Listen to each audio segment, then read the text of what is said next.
Growing concern over crude oil trains in the capital region. One woman whose town was devastated by a train explosion shares her personal story here on CBS 6 News at 11.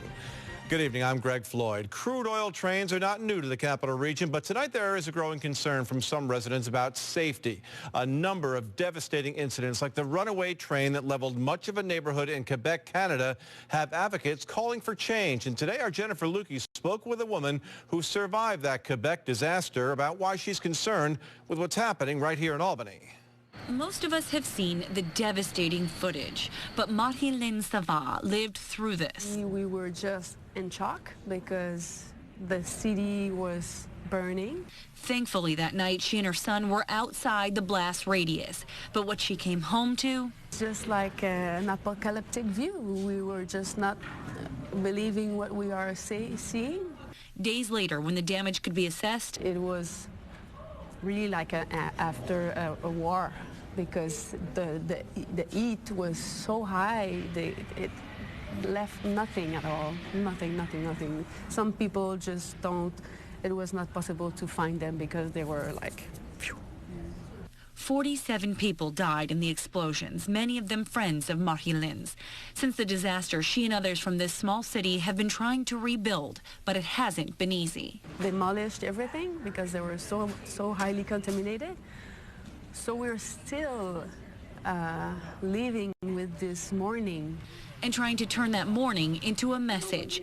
The explosions in her city were the result of a derailment caused by a train with an engine problem left unattended without the proper brakes on. Normally, those trains just roll through and keep going. For the folks here in Albany, it's all about proximity, just how close the tracks are that carry these trains to apartment complexes and buildings that house families, to roadways and to businesses. City, but we are not having those trains parked just in the backyard like here.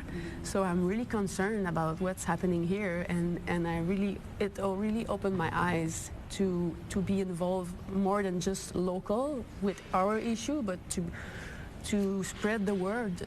Billions of gallons of crude oil make their way through the capital region to the Port of Albany every year.